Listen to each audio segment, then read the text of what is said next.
Hello, everybody. Hello. Hello. It's Wednesday. Wednesday around here, if you hang around me,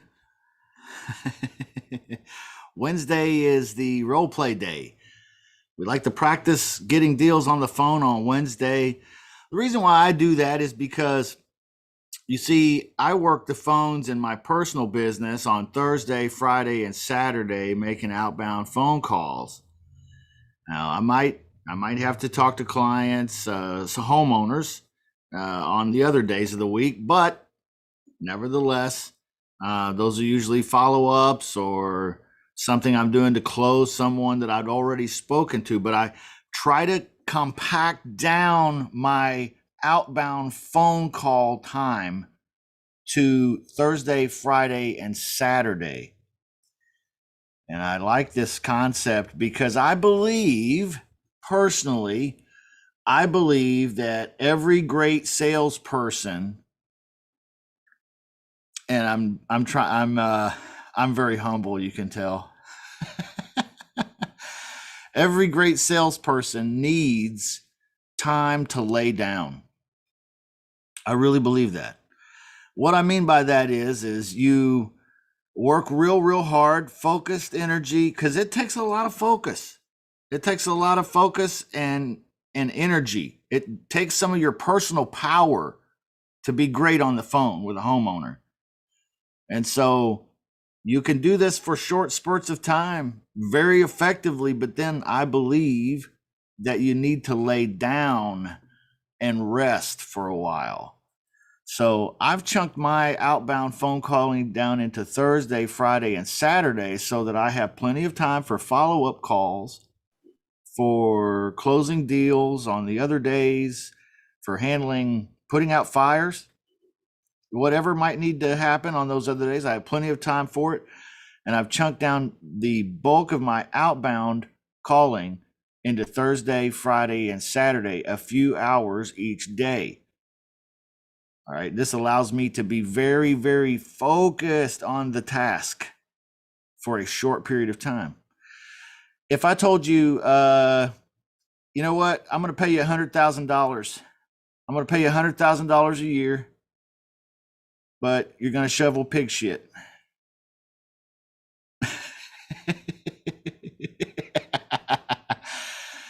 I'm going to pay you $100,000, but you're going to shovel pig shit. All right. Yes. All right. So now the next question ought to be from you probably, well, how often and how much pig shit? Because if it's only one afternoon a month, that's a pretty good deal. I'll shovel me some pig shit. If it's every day, no days off, whew, I think that's a different scenario. See, psychologically, we look at things through a time capsule idea. And so I always evaluate things, how long something's going to take me, how much focus it's going to cost me, and how much of my precious time. And I can tell you that being a salesperson, getting on the phone, calling your prospects, or being a real estate investor, calling your homeowners, doing this every single day, all day long, ooh, that's tough. That's a lot of pig shit. If you just logged in here, you missed the metaphor. Sorry. But it's good to see everybody here. Today is Wednesday, so we're going to practice role playing. Then I get on the phone on Thursday, Friday, and Saturday. So it's a great warm up for me. And I hope you've got something routinely scheduled in your life to practice. And also, well, you're here, but also to actually make those outbound phone calls on a routine schedule, something consistent, something regular, something doable. Okay. To me, it's not doable to do 8 hours. 8 hours to kill somebody. Whoo, geez Louise. You know, I had a sales manager one time that saw me sitting in my office at the agency. And I was calling and calling and calling and calling, cold calling. And the first time he walked past the door, he looked at me and he nodded. He was like, "That's my boy. He's in there cold calling. Yep, way to go. He's going to get it. He's doing what he's supposed to do."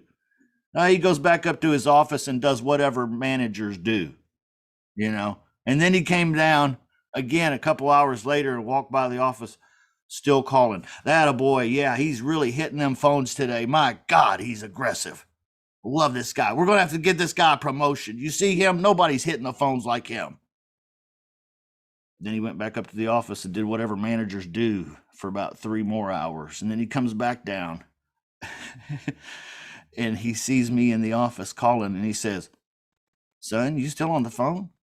Yeah. "You having a bad day on the phone?" Yeah. Having a bad day on the phone. You ain't got any appointments?" "No." "Well, you need to get out of this office. You need to go change what you're doing. Go walk and talk or do something different because the phone ain't working."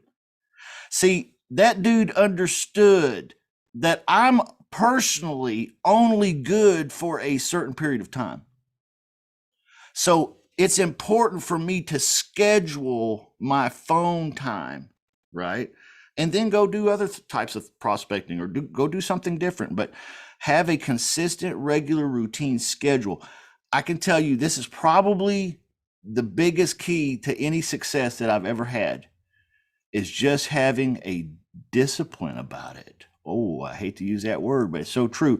It's good to see everybody here. Ed, it's good to see you, dude.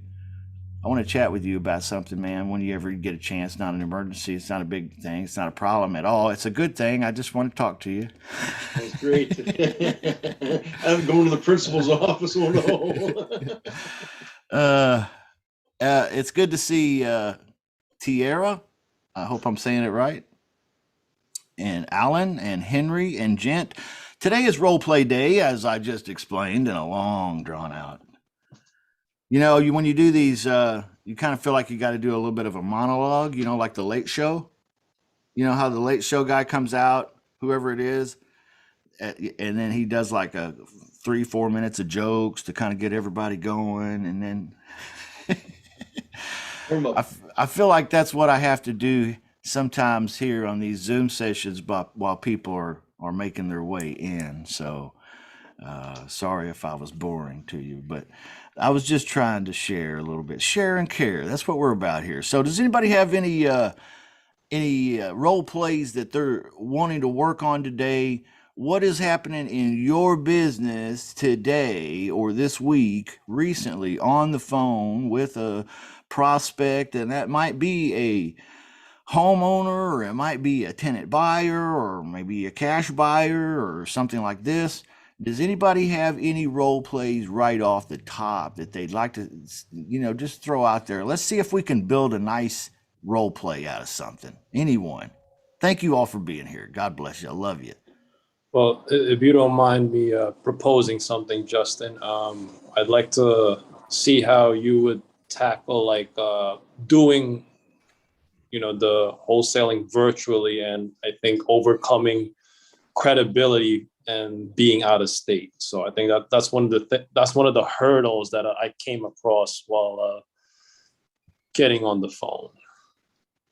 Okay. Yeah. So is it usually posed as a question from the homeowner, or is it usually posed as some kind of a objective accusation, like, "Well, I'm not sure that you're the right one because you're not from Arkansas," or what have you? How is it usually coming to you? Around that line, but like, "Oh yeah, before I move forward, I kind of would need to see you face to face or something like that before we move forward." Oh, okay, you got this guy over in Flatwoods. Yeah. Hey, my dude, one of my one-on-one students, he lives 20 minutes from there. Oh, okay. So if you want to JV with that guy and get somebody over there face to face, he could probably help you out and get over there sometime this week or whenever you need. And then awesome. maybe you can make some money that way. And he's just literally 20 minutes up the road. Awesome. So that's details. Thank you. I'm sorry, man. Say it again. Yeah, man. Send me his details if you could. Thank you. Yeah, that's cool, man. I will. How do I get it to you? Just email? Or FB? Facebook. You know what, man? Facebook. Wow. It's a mess, but it's really pretty cool still though, in a way. You know, Yeah. like you can totally send JV partner information to Alan on Facebook.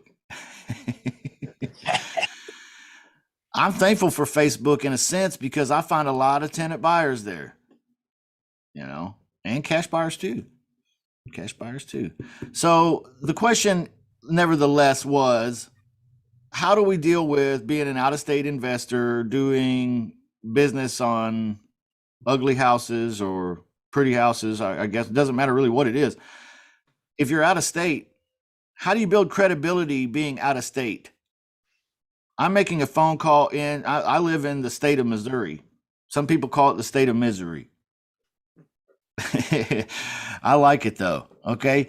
So I'm calling into Washington State over there on the West Coast. How am I going to build credibility? Does anyone have any ideas? Let's role play this. We're on the phone with a homeowner and the homeowner says something like this. This is usually how it comes across to me. Well, you don't sound like you're from around here. Where are you from? I'm like a ZZ Top. I'm nationwide. There you go. That's a great answer. That's a great answer. I love it. Now, usually I'll just be real honest. I'll say, well, I live in Kansas City, Missouri. I'm from Kentucky. I graduated high school in Ohio. I've visited almost all 50 states. I'm an investor all around. And actually, to buy your property today would not be out of the way for me at all. Is that an issue, or can we go ahead and talk about doing this? That's all I say, man. Bada bing. But you got to say it like you believe it, right? You can't be like, oh, they caught me. Whew.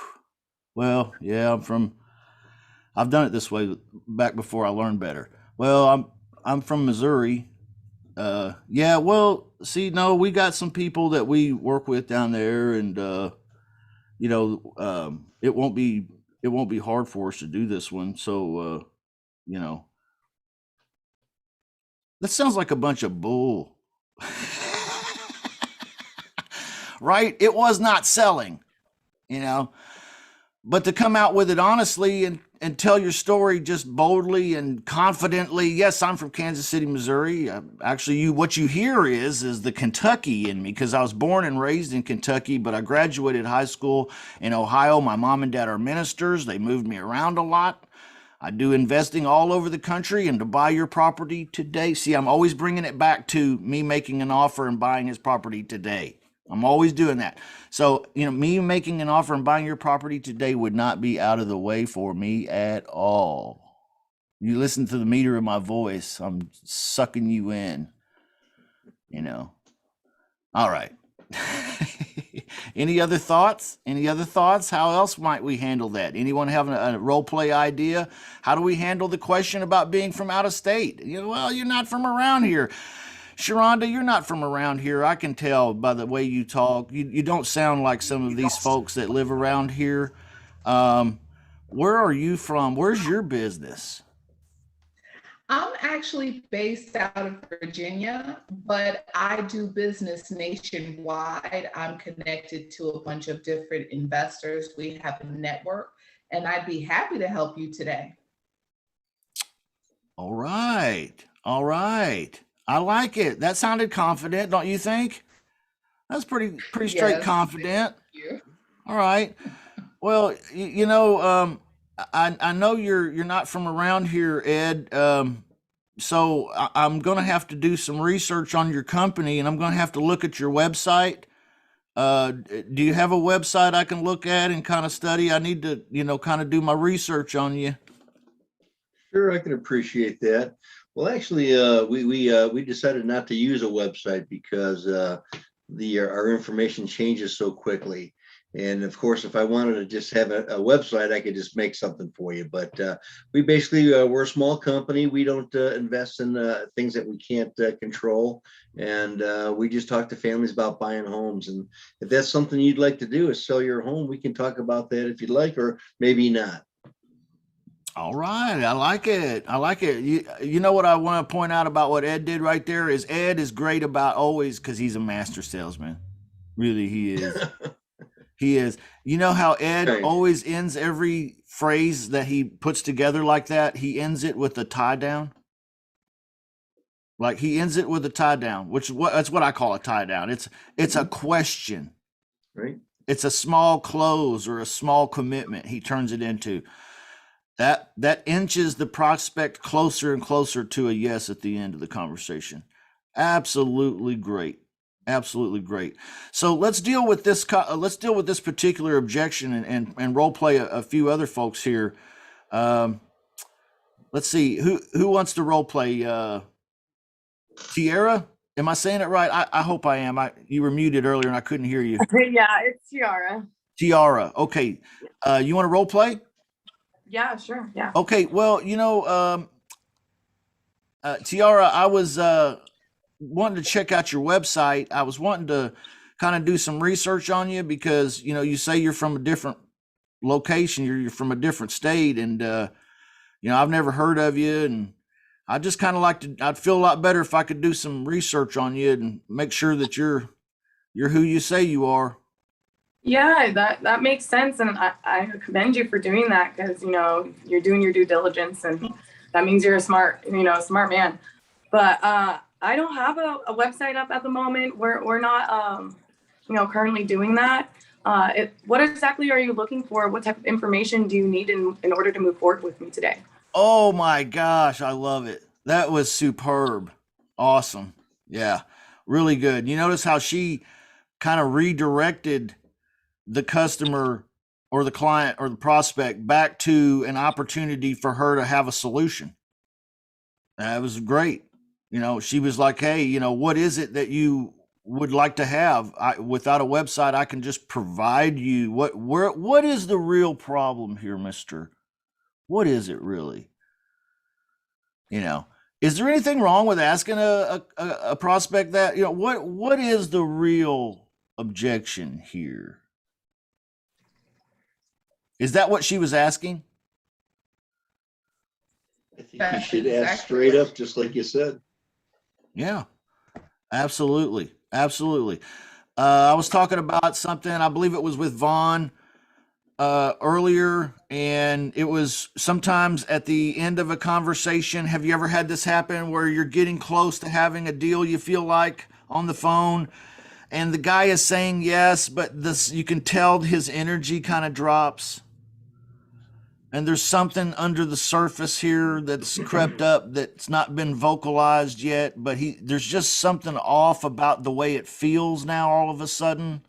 Have you ever experienced this? Has anybody except me or Vaughn experienced that? And you're Yes. getting yeses out of the guy. Yeah. Okay, great. When I was in the insurance business, what that meant is I was going to get this application signed. I was going to get the check, but then tomorrow morning when I arrive at the office, I was going to have a cancellation. That's what that means. I learned that the hard way. Well, that's the same in the real estate business. You're talking to a homeowner. He's saying yes, yes, yes, and then you feel his energy drop. You feel something's off in the atmosphere. I don't know. It's hard for me to even explain because it's one of those things that humans have where we can understand a lot about what's not being said too, and how things are flowing and the energy of the flow of the conversation. And this guy, he's saying yes, but it's going nowhere kind of energy wise. There's no excitement. There's no relief. There's no, what is it? I can't put my finger on it. Well, that's usually the guy you send the contract to and then you never hear back from him, right? He never sends it back. So what's a great way to circumvent that? Just by asking the question, right? That's what I was suggesting. Kind of like she just did, where, what is it that you're looking for? What is it that you would like to know that would make you feel comfortable enough to move forward? Just coming right out with it, hitting him right between the eyes with it, right? So how can we do this when the energy's dropping? They're saying yes, things are going good, but now the energy's dropping and it's dropping and it's dropping. And do we just say, okay, well, he said yes, well, let's go ahead and send him the agreement, see what happens? What's the best way to do this? Do you guys understand where I'm coming from? Or am I just You- confusing everyone? You have to try to figure out where the client started to not really agree with what you were saying. This happened to me a couple of times. I can remember one specific time. My client didn't want to use my contract. He said I had too many contingencies. And so the energy was fading. He still wanted to do business with me. So I just, whatever he wanted me to fix, I fixed it. So we fixed it by me using his contract, and I still closed the deal. That's a great story. Mhm. Why is it that some prospects are unwilling to vocalize that last objection? You know what I mean? That's kind of what that is. You think that's kind of what that amounts to, Sharonda?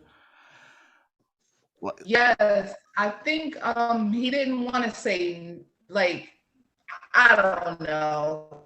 Sometimes the client or the owner wants to work with you, but sometimes if you're pushing them too far, they're kind of uncomfortable with saying no. So as soon as you pick up on that change of energy, you got to try to figure out where you push them too far so you fix it before it turns into a no. Bingo. How do we do that? Let's talk about that. When we feel, she described it perfectly. When you feel that energy, it's like it's fading. It's like the anesthesia's wearing off and the patient's starting to wake up. Yep. Oh no, what do we do? Okay, how do we, as professional doctors here, how do we deal with this particular issue? What's a great statement to make that will start to change that energy momentum from downward back to our direction? What if? Give me more, Ed. Give me more. So you got to kind of do the recap. Recap that motivation. So what if we can move you out of the house, solve all those problems where you don't have to take care of your payment anymore. You can move into your new house. You don't have to worry about having two payments. Kind of doing the recap. What if? And if that's Okay. something that they're agreeing to, then what's next? Okay, good. I And like that's it. where I've been kind of falling short, and I'm trying to get the agreement sent out, but I just don't feel like I'm getting a strong enough tie down of which I'm going to start doing more of. Is then what happens? Yes. If I do send the agreement, then what happens? Yes. What do we do next? And then imagine what maybe that was something that you were looking at before. Imagine this or that, and I like it. But now what happens, Ed, if the prospect says, yeah, I agree with all that. That's good. Yeah. Just send me the agreement. That's cool. We'll do this. great. So let me just recap. You see how my energy level though. You see how I'm taking the energy down. You guys y'all know what I'm talking about? You have prospects do that? Yeah, right. Yeah, All just right. send me the paperwork so we can get off the phone. Yeah. Okay, but how are we going to stop him? Because it's slipping through our fingers at the right before the buzzer. This is the last minute of the game, the fourth quarter. Oh no, we're losing momentum. What about hey, you know what? Something's off here. I feel like something's changed. I know you're a nice guy. Is this maybe you're just too nice and you don't want to tell me no or something? Have I said something? I love this maneuver. Yep. Uncle Claude taught me this one. This is a great maneuver here. Mr. Homeowner, have I done something wrong? Please tell me, is there something wrong here? That's about the most adult thing you can say. Isn't it? That's about the most adult thing you can say. Mr. Homeowner,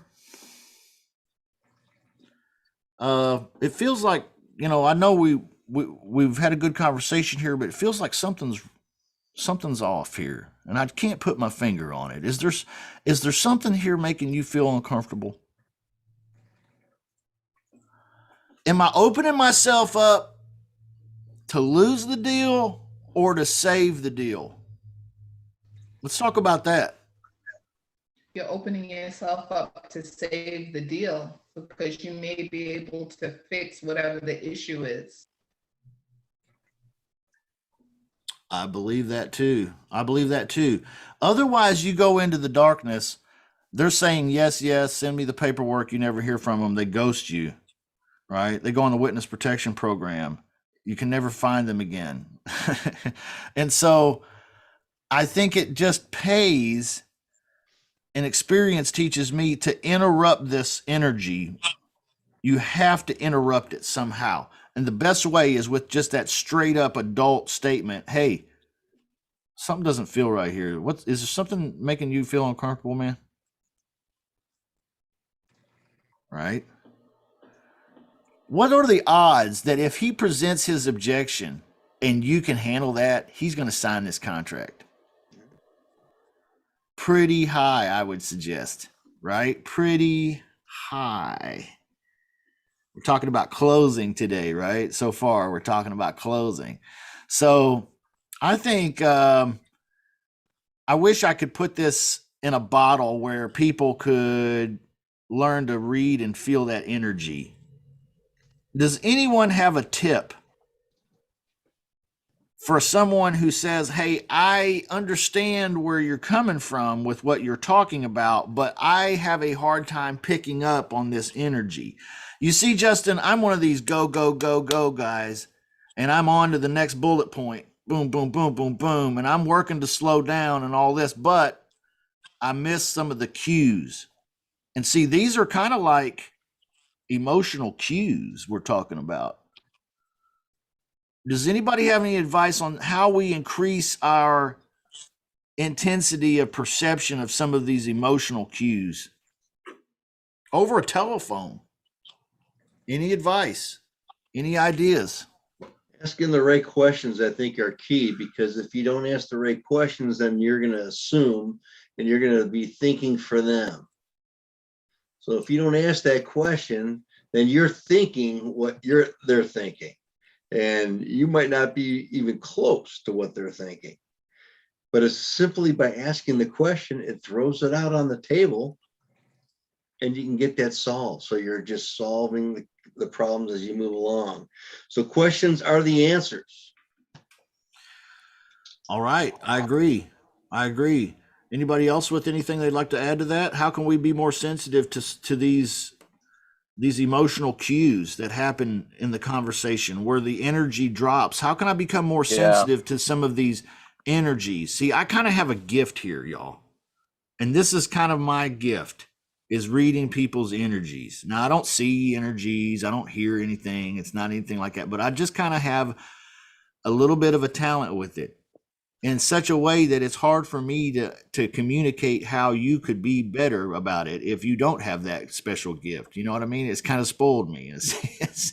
So, what are some great ideas for increasing our sensitivity? Asking questions. I think that is what Ed was saying, but then follow that up with listen to the answers, right? Listening completely to the answer. What about allowing maybe a little bit of silence so they can talk more than you? Wow, that's a big one too. Wow, that's good. Slow down. Don't be in such a hot rush, right? Allow for some awkward silences. Yeah. Awkward silences are huge. Yeah. These are great tips. What are some other tips that might help me become more sensitive to some of these emotional cues about their energy? Their energy's going down, their energy's going up. How can I be more sensitive to this? The inflection in their voice is a great indicator. Mm-hmm. Yeah. Can you talk about that a little more? What do you mean? Hey, you're hearing excitement or disbelief, or you understand how that goes. You say something, they're with you, or you say something, they're not with you. So they're either moving along with you or they're not. And you can feel that vibe in their voice. So, and it's up to you to keep it positive too. And moving them along in that direction. Yep. Yep. You I gotta also think, I was thinking that maybe like listening to what words that they use specifically to see if they're like maybe wishy-washy words or Oh yeah. they sound like yes, but really they're saying no. Yeah. Yeah. What are some wishy-washy words that we can listen for? This is huge. Man, she's on fire today. What are some great wishy-washy words? I'll give you 2 examples. Probably, right? That'll probably work. Yeah, we can probably do that. Yeah, that probably. Okay, that's a wishy-washy word. We hear that a lot from prospects. What's another one is, yeah, maybe I can do that. Right? Maybe. Yeah, maybe.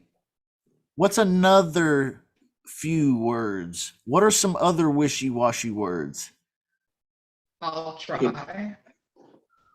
I'll try. Just coming right out and saying, yeah, I'll try to get that back to you. Yeah, get that to me. I'll try to get to it and read it sometime today. And I'll try to get that back to you. That's a great one, Sharonda. Yeah, what's another wishy-washy word or phrase? This is going to help us read their energy a little, isn't it? When we start really listening well to what they say. And unfortunately, most of us, unless we've kind of trained ourselves or been trained, we don't really listen that good. Right? So what are some other wishy-washy words? Let me ask Sounds good. my sister or brother, or, they start trying to push it off on someone else. Okay. That might be ranked as a whole different kind of objection too. Tiara said, what was that again? Like sounds good. Oh yeah, that sounds good. Yeah. Yeah. Well, Mr. Homeowner, would you consider doing something flexible with me and taking payments over the next 24 months as an installment sale, and then we can buy you out at full cash asking price there. Is that something we can do, or maybe not? Yeah, that sounds good to me. Yeah, that sounds good. What a wishy-washy answer. Yeah, that sounds good. Yeah, that sounds good. It sounds like he's totally not even listening. Right? Yeah, that sounds good. Yeah. That's some wishy-washy stuff there. Are we letting our prospects get away with that? I think this one lesson right here will up your sales game several notches. Your ability to listen and also hear some of these wishy-washy words, pick up on some of these emotional cues. So wishy-washy words. Yep, that's a good one. That sounds good. What's another one? Yeah, I'll think about it. Yeah. You think? Yeah. Think is a big one. Whether he's saying, I'll think about it, or I think we're going to be good with this. I think this sounds good. That's another one. See, we just tied it back to what we just talked about. I think that sounds good. I think.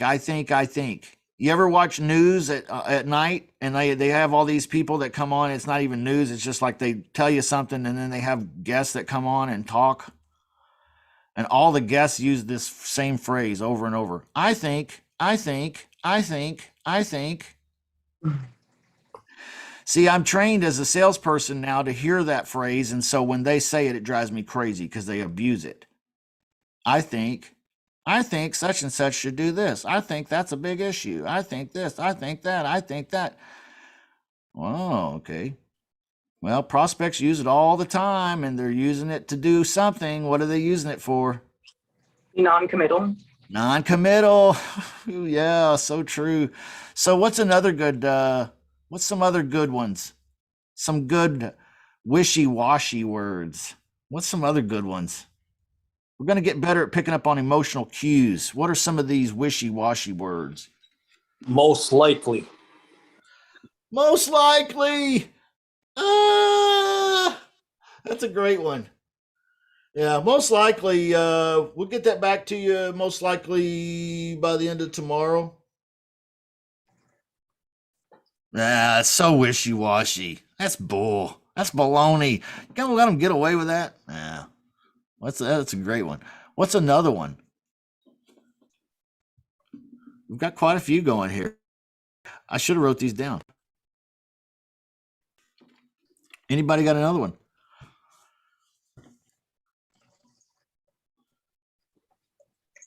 It could work. It could work. That's a great one, Alan. Wow. You're on fire today too, dude. It could work. Yeah. That's so wishy-washy. Are you closing deals like that? You think you closed the deal because the guy said it could work? Yeah, this could work. Yeah, this could work. Yeah. Well, that's a heartbreaker. You sent out the agreement and you didn't hear anything back from him. Well, that's only because it could work. It just decided not to. Right? That's the way it is. He wasn't lying. It could work. It's just not gonna. All right. What's some other good wishy-washy phrases or words? I'll throw in another one. How about this one? Possibly. I said probably first. Possibly. Yeah, we could do this possibly next week. Yeah. I could get this document back to you possibly within a couple hours. Is that possible or probable? Is it likely? Yeah, that's a good question. It's a good question. Is it possible or probable? Is it, what do you, possibly, what do you mean possibly? Right? That's a good wishy-washy phrase, man. You're picking up on emotional cues now. He's telling you where he's ranking. He's giving you the temperature. That's the thermostat, right? All right. So what are some other wishy-washy words? This is fun. I'm having a good time with this. What about when they say, yeah, I like that? And they're Oh, like, yeah, yeah, I like that. Send me the contract. Yeah, I like that. Send me a contract. Oh, yeah, I like that. Just send me the contract. Yeah, I like that. Yeah, that's similar to sounds good. Yeah, I like that. Mm-hmm. Yeah. That's a good one. Anybody else got one? I should be able to do this. I should be able to do that. Oh, killer. That was a huge one. Man, you just pulled a big one right out of there. Yeah. That's a good one. I should be able to get that back to you. Well, we should be able to make a decision by next week. I got an open house this weekend, and I want to see if I get any other offers, so we should be able to tell you something next Monday. Good, would, could. Right? Yeah, that's hilarious. But I wanted to add with that one when they say, oh yeah, we're gonna have an open house, so I should be able to get back to you. When I notice that sellers are playing games as far as like looking for the highest and best offer, I just choose to just take myself out of the equation. Oh yeah. Yeah, me too. Well, my response usually is something like this. Well, Mr. Homeowner, I'm not really trying to get myself involved in any bidding wars here. So are you telling me, Mr. Homeowner, that if I were to make you the perfect offer today, you still wouldn't be interested in doing business with me until next Monday? That's a powerful question, I think. See, I'm bringing it back to doing a deal with me today. A bird in the hand is worth more than two in the bush, Mr. Homeowner. Real quickly before I go, there's nothing more I could do to convince you that my offer today will be worth saving your time and effort this weekend. Nope. Okay, bye-bye. Click. I'm out. Okay. So I'll you know, like a cat toys with a mouse, I'll play around with that one a little bit, but I don't, you know, I don't go very far. I'm kind of like you, Sharonda.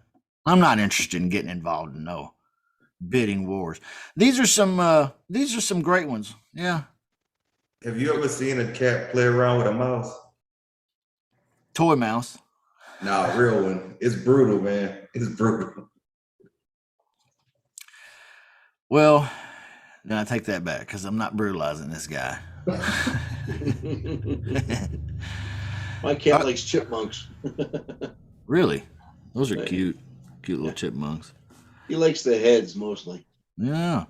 You know, I watched a video on that one time, and mice get their heads eaten a lot too.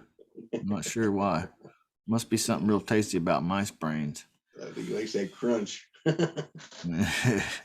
Yeah. Somebody try it. Let me know what you think. Okay. Let me know what you think. All right. You might be starting a new thing. Who knows? Any other wishy-washy words? Any others?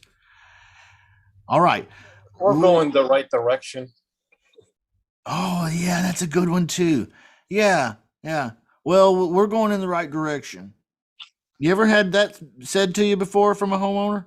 Yeah, well, it sounds like we're going in the right direction. Yeah.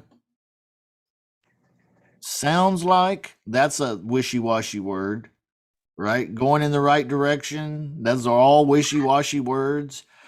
I think we're increasing our ability to pick up on some of these emotional cues in their phraseologies, right? How they're saying things here. What is it now? Let's talk about how do we, since we listed off probably maybe 20. I don't know. We listed off a bunch. Let's talk about how we interact with that objection, with that stall, okay? With that blow off, whatever it is, whatever you want to call it, that's what they are, that's what they're doing. How do we totally just abolish, and we can do it with the same phrases, and we can hit all of those that we named, we can handle them in the same way. So let's talk about how we're going to handle them. We kind of did this a little bit, but let's go into it deeper. What's the first thing I'm going to say when I hear a wishy-washy word?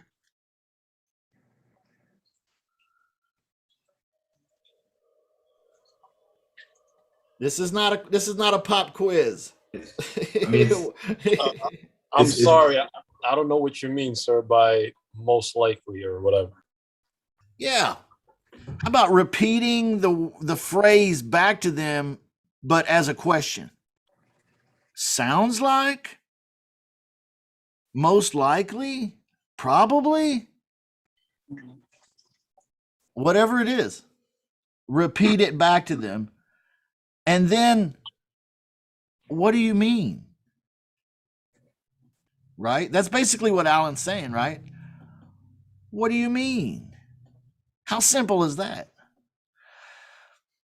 How easy is it to solve a crystal clear, honest objection?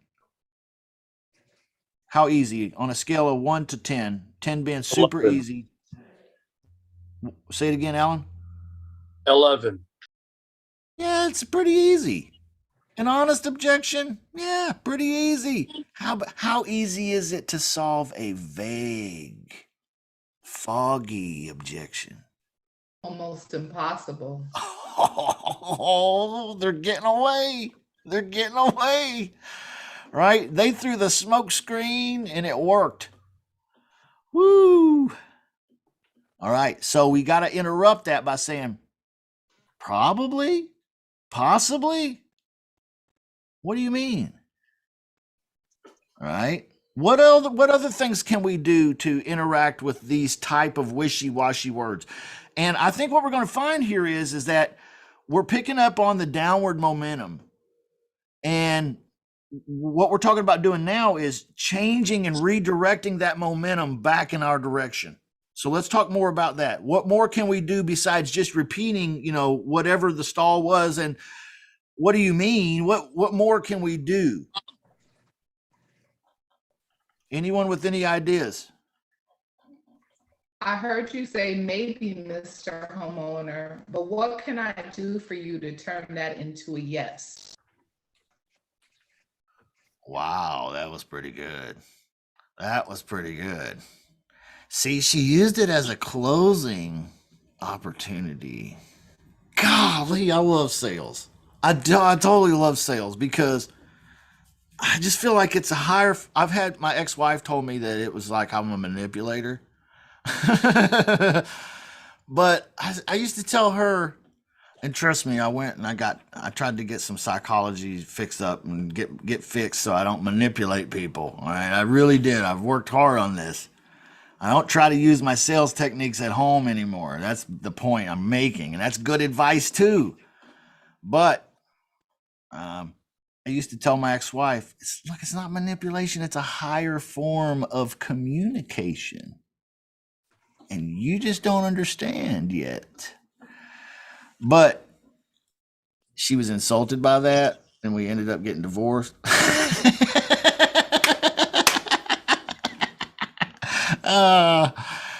Well, that's the breaks.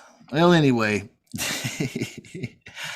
how can we manipulate, if we want to use that word? How can we manipulate the momentum and change it back in our direction? Besides just repeating the last phrase and saying, what do you mean? Yes, we're digging for gold there. Okay. Sharonda used a closing type tie down question there at the end. That's an awesome tip. What are some other great ways we might handle this? Anyone?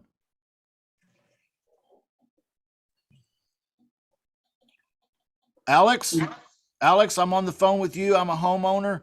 And I say to you, well, Alex, yeah, sounds good, man. Just send me the agreement. Sounds good. What do you mean by that? Well, just send me your offer. I'll think about it. You'll think about it? I'm not sure what you mean, Justin. Can you explain?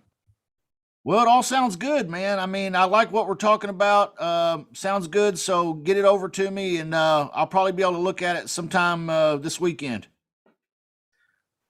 Well, I really wanted to do something today. Is that something you can do, or I thought that's what we were talking about. Okay, great. Let's tag in someone else and keep the role play going. Ed, you were going to say something, so let's tag you in. We are interested in doing something pretty quickly, but I've got some family coming in this week and some things going on, so probably I'll probably be able to get back with you on this next Monday. Yeah, I understand. You're a busy guy, and so are we. We've actually got a couple other properties we're looking at. So if this is something you'd like to move forward with, we would have to get it done today if you're interested. Well, I'm interested in doing it. It all sounds good to me. Excellent. Probably the best thing for us. I just need to have a little time to think about it, and I think I'll have plenty of time by next Monday. And so, Okay. And what exactly are you trying to think about? Maybe I can help you understand something that you're confused about, possibly. okay, let's tag in Alan. Well, actually, I'm just trying to look at the agreements, man. You're going to send me some documents, and I need time to think it over and decide. So all this sounds good to me. I think it's a good fit. I think we're moving in the right direction. But I've just got to be able to do what I need to do over here and look at these documents and do some thinking. Like I said, I've got some family coming in, and I'm just pretty busy this week too. I'm trying to put some trim up in my house and hang some doors, and it's just stressful. Sounds like you've got quite a busy schedule, and I'm sorry, I'm not quite understanding, sir. You think this is the right direction, or it's the direction? Oh man, just hit him right between the eyes with it, didn't he? Yeah. Well, I'm sure that this is yeah, that's a good question, man. Shoot, you got me backed in a corner now, Alan. Whew. It's going to be hard to wiggle out. See what he's done there is he's got me cornered between saying that I'm committed or I'm not committed, you know? Oh man, that's powerful. Is that what we want to do ultimately with these wishy-washy words? Do we want to walk them back into a corner and make them decide whether they're committed or not committed, or do we just want them to waste our time? Yes, sir. Yeah, We don't want them to waste our time, but if it's a lot of money that you can potentially make on the deal, you will put in more effort depending on how much money you could potentially make. Because I've done it before. If it's a $15,000 deal, I'm gonna do a lot of talking. yeah. 100% of nothing doesn't add up much though. That's true. That's true. I rank all the leads on A, B, or C. That's how I rank them. A, B, or C. A leads a hot lead. A B leads a follow-up lead. I put them as a B in my beehive. And then the C leads, I throw them away. And I ask everyone here to make a commitment to never talk to a C lead ever again for the rest of your life. Fill your whole day, your whole pipeline, fill your whole business with A and B leads only. The C leads do not qualify for your time. C leads are people who would talk to you, but they'll never commit. Ever. So if a guy is continuously giving me these wishy-washy words and I can't back him into a commitment, guess what? He ain't got the right stuff. He's not the right thing. He might be a B. I put him as a B in my beehive now, and I follow up with him. That's what I think what Sharonda's getting at. He might stay a B lead. Yeah, and you're absolutely right. Yeah, so wishy-washy words. How else are we going to handle this? We're going to back them into a corner. Let's do it again. Let's role play again, and I'll throw out some wishy-washy words, and we'll go around and we'll role play some new phrases and some new people. Is Vaughn able to jump in here? All right. Yeah, I'm right here, Justin. Well, hey Vaughn, you know I like what you're saying, and you know this really could work for me. We've never thought of doing this lease with the option thing, the rent to own idea. With never even thought of that before, and so you know we think that sounds good. That's probably a great solution for us. Okay. Probably. What do you mean? Well, like I said, we don't really understand it all, so it's kind of hard to say exactly what I even mean. I'm going to have to, you know, take a look at what you send me and make sure I'm doing the right thing, but we feel good about it. You know what? You sound like somebody that wants to do all your research and make sure you're making the right decision. And I totally respect that. I'm the same way. But you know what? I'm on the phone right here now. I can answer any question you have. You know, what's on your mind? What can I answer right now? Yeah, it's a great one. Oh, let's switch players to Sharonda. Well, Sharonda, the question I have really about this is you know, I'm not sure how the paperwork works or any of that, and you know, sometimes I'm kind of slow on that really, and I just need to think about it. I need to have some time. So we're probably going to be able to get this back to you, you know, probably tomorrow or the next day. Okay, I definitely understand that. I would be more than happy to go over the paperwork with you today if you have the time. Oh, that's so sweet. I appreciate you offering that. You know, most likely I'm going to be able to understand it and all that. It's just getting the time. So I'm thinking we're going in the right direction here. So probably get back in touch with me in a couple days and we can talk about doing this then. Okay, I can definitely do that, but right before I go, it kind of seems like something has changed your mind. You have a concern, and I'd like to know what it is so I can help you with it today. Yeah, I just want to make sure that I'm not making a mistake because I don't really know you and I've never talked about doing this rent to own thing before. It's kind of a new concept and you're from a different state and I just don't know. I just want to make sure I'm not making a mistake. Okay. It sounds like you're not really comfortable with moving I don't know. forward. So this may not be the arrangement for you. Have a good day. Okay. So she dropped me. Let's talk about that. You're Would fired. anybody else have fired me at this point? I've been fighting it for a minute now. I wouldn't have fired you, but what I would just add to it, you said at first you wanted to look over the paperwork and you said you would get back with me tomorrow. So what I would have done is, Justin, you say you want to look over this paperwork. I can appreciate that. I'd want to do the same thing. What time you said you would get back with me tomorrow? What time's best for you, evenings or mornings? Okay, so he's gonna try to peg a time. That's not a bad technique. But I'm not done yet. So if you can if you can give me that time, let's say it's 2:00, right?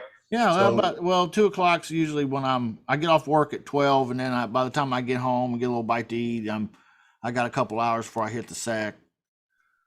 Okay. So about 2 o'clock in the afternoon, 2 to 3 is usually my only available times.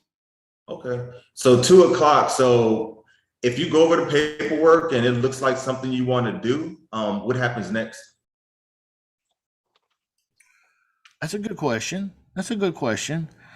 I think the point here too is that Gent is not just taking wishy-washy words as a final answer. He's digging for specifics. He's demanding specificity, right? From this prospect about times and think. And you know what? It's okay. I let homeowners think about it too.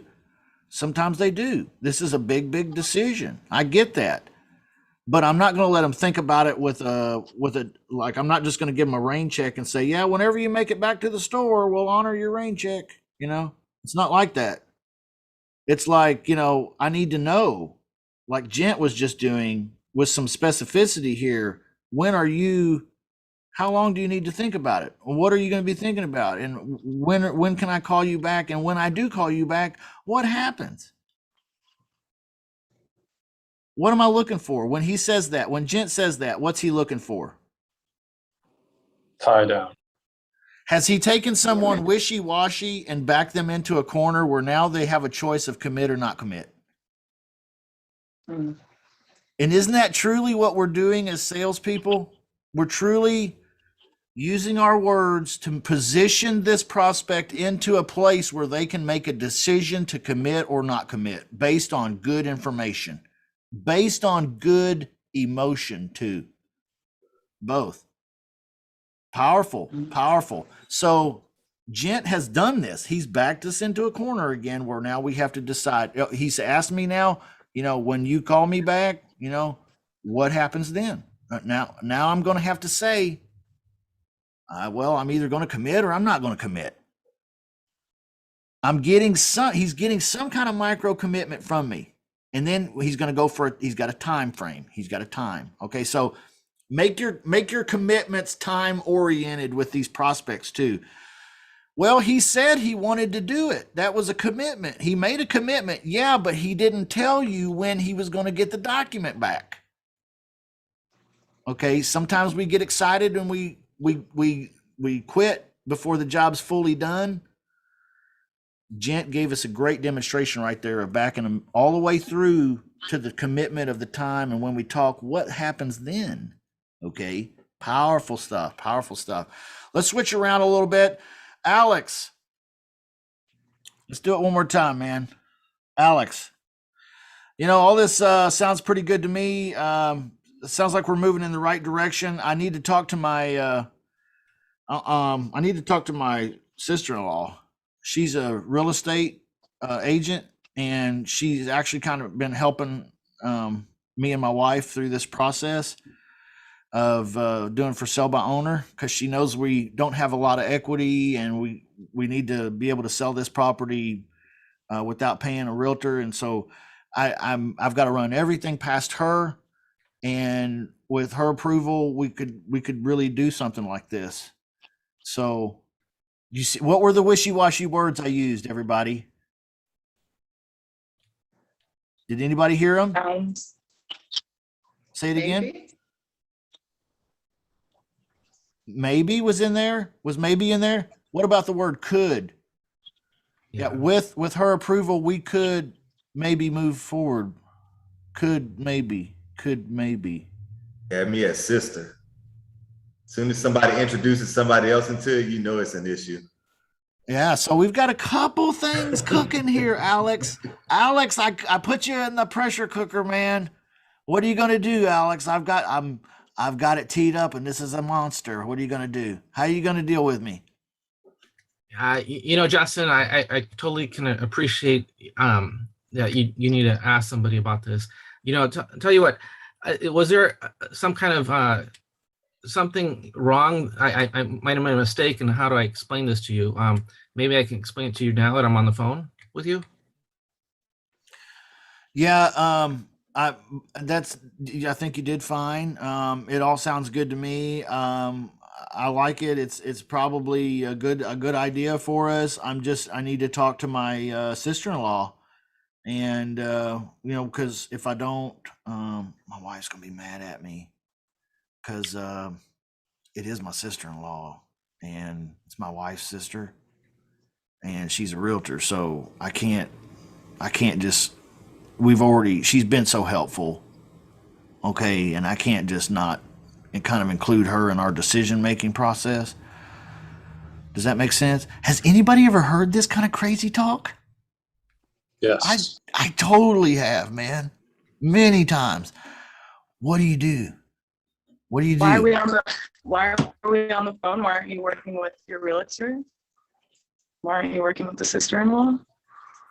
Well, because we we redirect like in that way. Yeah, we don't have Tiara. We don't have enough equity to hire a realtor, and so we're just basically, because we bought this house 24 months ago, and so we haven't paid it down enough, and we've got to sell it, and so we can't really afford to even pay our sister-in-law. So she's just trying to help us out and advise us, since she is a realtor, on how to do this for sale by owner. So I need to run this whole idea. I like what you're talking about, and it's totally possible that we could do this, but I need to run it past my realtor sister-in-law first. Yeah, if she's your confidant, let's get her on a three-way call right now. What's her number? Okay, offer a three-way call. Okay, what else can we do? My sister-in-law is a realtor, and I am going to run this idea past her first before we do anything. Go, Sharonda. Okay, I definitely understand. So when will you be able to speak with her? And when should I call you back? I love it. That's exactly what I would do. Okay. Anybody else with an idea? Alan, I got to talk to my sister-in-law realtor lady, and she's just been a blessing. You know how all realtors are. They're just blessings. And she's been helping us with the price, and she told us how to put it on Zillow, and so I've got to include her in this whole thing. So, but we probably talk again here in a few days. Good for you. I'm so glad you have a nice realtor that you have that you could call on at any time. But just to recap here on my notes, you told me earlier that it was just you and your husband that we needed to be on the same page in order for us to move forward with this. Help me understand. Why all of a sudden bring your sister into the mix? Yeah, well, Gent, it's it's one of those things where, you know, she's family and I can't fire her because, you know, she's my sister-in-law. My wife had put me in the doghouse. And so, I'm just going to take, you know, you go ahead and send me the contract and I'll take a look at it and, I'll show it to her and, you know, based on what she says, I'll get back to you and let you know what we think. No, I get it, Justin. That makes sense. You know, your sister-in-law is somebody you trust. The thing is that you're not able to work with her because you don't have enough equity, and that's fine. The thing about me, what I'm able to bring to the table is I work with people who don't have equity.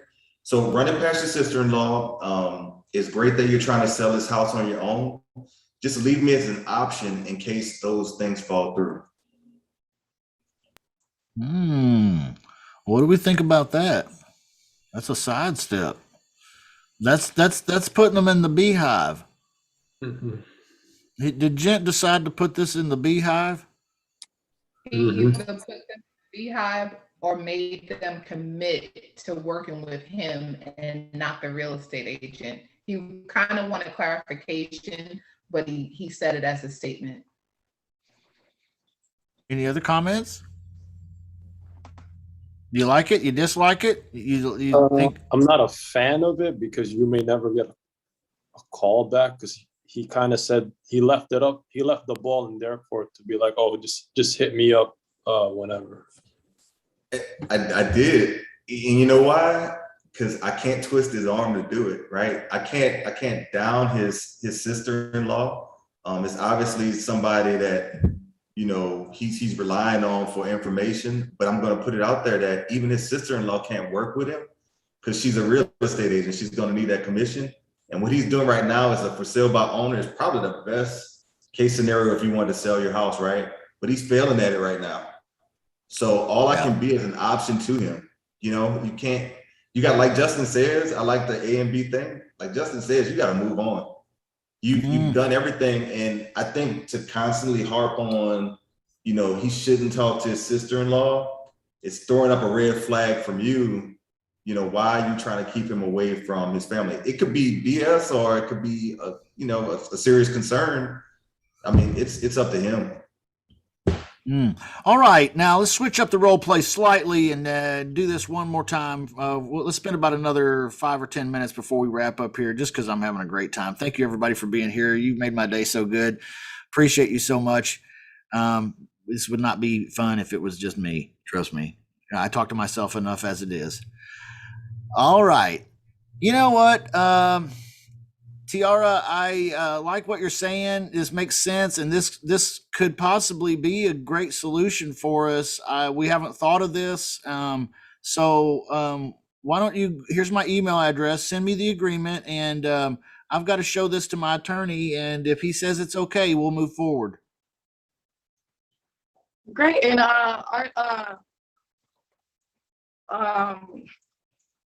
who's your I'm glad that you have an attorney. That's great for you. Well, are you usually in contact with him? When can you get in contact with him? Oh, all right. When can you get in contact with him? Yeah, I like it. Kind of fishing around a little bit for relationship too, you know, like, hey, is this attorney a relative? Is he your brother? Or are you just, hey, you know, here's how I like to ask it. Hey, is this attorney guy a guy you've known for a long time? You play golf with him on the weekends, or is this just a family friend? Or, oh, okay, wonderful. Usually that's how I'll ask it, you know, but why am I wanting to know that? Anybody? Why is Tiara wanting to know that? So you know when you can get an answer. Yeah. Also, what else maybe?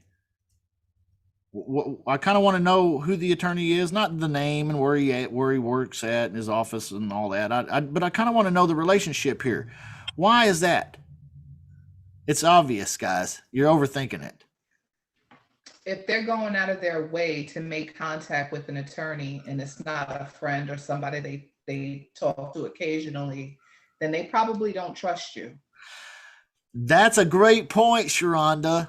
That's a great point. You're picking up on the emotional cues here. Now, what else might be a fact? The guy might be completely full of shit and he's lying to me. He doesn't have an attorney at all. He's trying to scare me off. So I need to deal with this attorney question wisely, don't I? Because he might be telling me a number of things.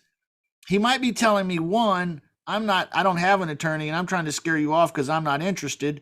Two, he might be telling me what Sharonda said, and that is that I don't trust you and I'm going to go find an attorney. Or number three, he might be telling me, yeah, I honestly have an attorney that I do. He's a friend and I talk to him occasionally about things. And I'm just going to run this past him to make sure that I'm not making some kind of a dumb decision. It could be one of those three things. What else could it be? Anything else we might think of? We're picking up on his emotional cues here. It's one of few things here. What's he telling us by this attorney objection? Anything else? Stalling. Okay, in general, it's a big time stall. So we have to deal with it in a similar fashion. We might ask, hey, is this attorney a longtime friend?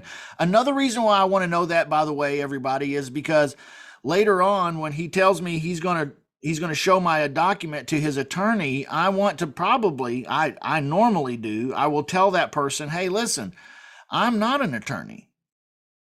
And my documents are not written by an attorney. They're kind of country boy documents, just one page, real simple for you and me both to understand. Your attorney is probably going to want to use his documents. And he's going to want to draw up some documents, and that's going to cost a lot of money. And if that's what you feel like you need to do, Mr. Homeowner, I can't stop you. But I'd like to save you a bunch of money by letting you know that if you read my document and there's some things you'd like to discuss about changing in it, I am open and flexible. I will normally explain that. And then I'll follow it up with what you guys suggested, which is, hey, how long is it going to take to get a hold of this guy or gal, your attorney? Okay, let's role play that. Who's up? Alan? All right, Alan, I need to talk to my attorney, and it's going to take, I don't know how long it's going to take. It may take a couple days, or, sometimes he doesn't get back to me for a week. I'll shoot him an email today, but he's a pretty busy guy.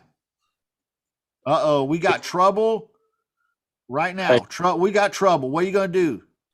Good for you, Justin, for having somebody that you can consult with in legal matters. But out of curiosity, we agreed that we were looking to do something today. Are you comfortable with this? Are you just being a nice guy? Do you just really want to tell me no and that this is over, or probably not? Gosh, I was hoping you'd say that, Alan, because really I'm uncomfortable with this whole thing and I just want to get the hell out of here.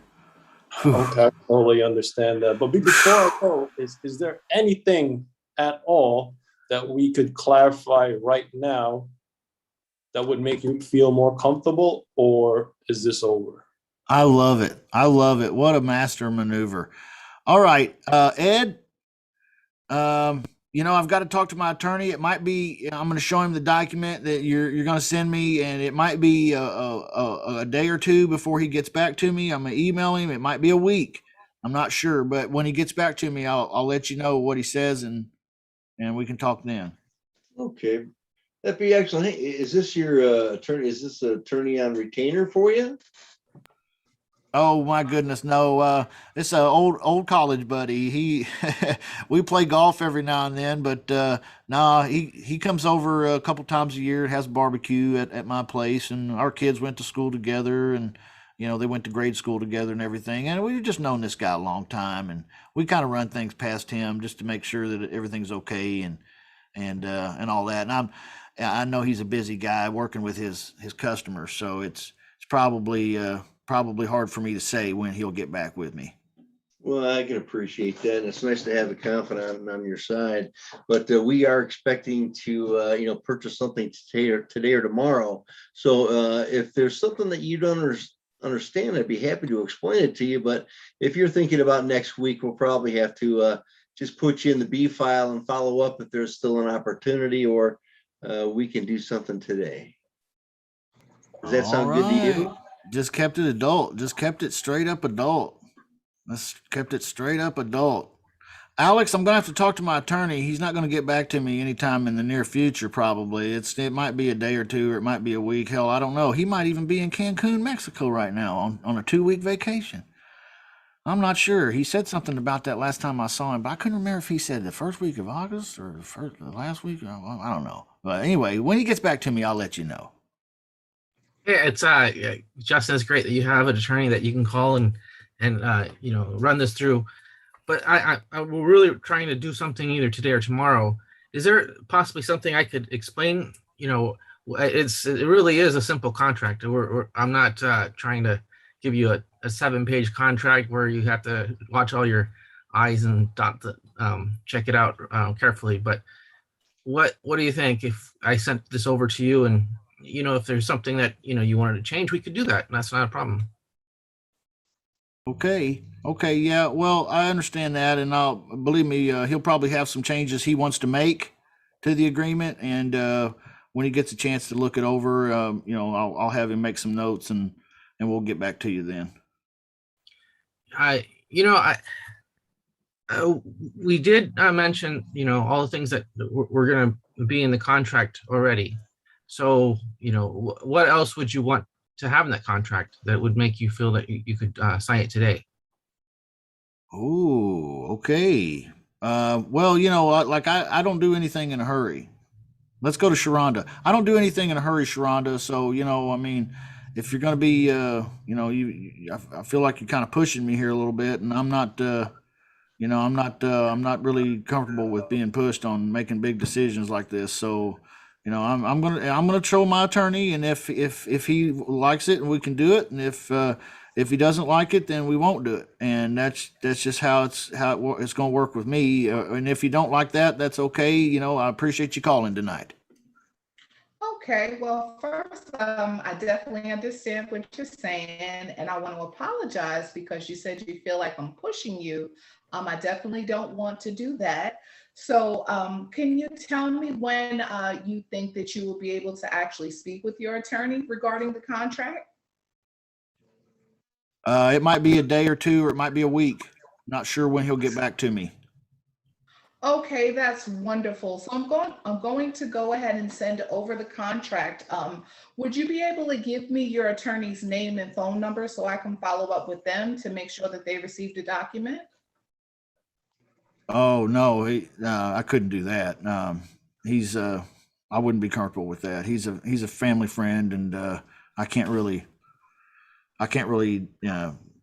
give his information out like that. Okay, well, I definitely understand. So are you feeling like you still want to move forward with me to do this lease option agreement, or are you not comfortable? I love it, Sharonda. Hey, my experience, Mr. Homeowner, is that attorneys, they find every which way in the world to get out of a good deal. And I'm just curious, you're not using the attorney just because you'd like to tell me no, would you? Because you can just go ahead and tell me no if you want to. That's kind of what Sharonda said, in a way. I put it in my own words, but that's kind of the same gist, right? What is she doing? She's trying to back me into that corner where I'm going to make a commitment or I'm not going to make a commitment. Let's not talk about attorneys. Let's talk about you. Let's talk about your commitment level here. Where are we at on the thermostat here, right? Yeah. I like it. I've kind of drilled you guys and gals tough today. This was a tough role play session, but we run into some tough questions, and we need to be wise enough to pick up on some of these emotional cues and have some nice, quick, quippy, witty responses like this. And you guys have really impressed me today. So impressed. Very, very impressed. Ed, Sharonda, Alex, Vaughn, Tiara, Gent, Alan, Jason, Henry, everybody, thank you so much for being here. Appreciate you. Anybody else have any last thing they want to add or share before we call it a session? Put this one in the can. Go ahead, Yeah, Ed. I would. I had a great call just before the program today. If you don't mind, I'll share this over here. And it was moving right along. This is a nice home in Indiana. We're talking about, getting a price that we could work with as far as a cash buy, but he said he wasn't interested. And then I said, well, what if we were able to, do the 597, 555 and pay you $2,500 a month for 36 months and then cash out at the 597.55. And he was agreeable to that. He's going to call and check with his wife. I'm supposed to call him at 2:30 today, but it looks like it's in that range of 414,000. But what I'm going to do is get it under contract and then see where the market is. But how much more do you think I can ask over 600,000 to sell it to somebody else? Or what are your thoughts on that? That's a good question. Traditionally speaking, 10%, would not be unreasonable for 3 years. That's kind of standard, if there is a standard. So, this might be a $50,000 to $60,000 deal for you, depending on, your deal. But what a gorgeous house. What a gorgeous house. The question I have is you asked the closing question, Mr. Homeowner, if I didn't beat you up on the $597,555 and we were able to do that without any problems, could we do something creative for the next, what'd you say, 36 months? 36 months. Yeah, and he said, yeah, I need to talk to my wife, but that sounds good. We can do this. Did you ask the question when you talk to your wife, and we speak again at a later time, whichever time you picked? I'm sure you picked a time. But when you did you ask him, when I talk to you then, what happens next? I did. And before that, we got, when I told him we could do 2,500 a month, he said, straight up that his, to cover the nut was 3,100 and change.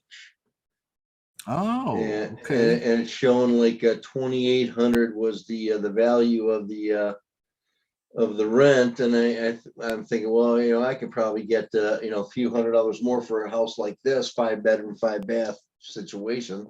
Yeah. I'm sure I could get 3,200 if it was find someone for that. So, well, and then when we agreed upon that, what's that? It's got a cement pond. Yeah. I said, if we can get to the 3,200, get you that price, and can we get this done today? And he said, I'll go talk to my wife. And I'm like, well, when will you speak with her? And he's like, well, I'm on my way home right now, so I'm going to call it 2:30 and see what happens. Boom! I like it. Thank you for sharing this, Ed. I appreciate it. And then he said he's got like 8 more houses. So it was almost like a dream. I said, well, you have those on a list you can email me? He said, yeah. I said, well, great. We'll talk about that at 2:30 then. Isn't it fun being in the pretty house business? I'm telling you. I went and looked at an ugly house the other day, and it was the kind of ugly house that you need to take a shower after you leave. Yeah. Because you feel like you got shit all over you. You might not know what kind of bugs you're carrying in and all this. And it was ugly. But man, I sure do love these pretty house business. Well, you can send me into a house like that any day of the week. You know what I mean? Hell, if ain't nobody living there, I might just move in myself. Why not? What a beautiful house. It was a magical conversation. So I'll keep you posted after that 2:30 conversation. Good. I don't want to jinx it now. No, that's another hot tip, everybody, from experience talking here.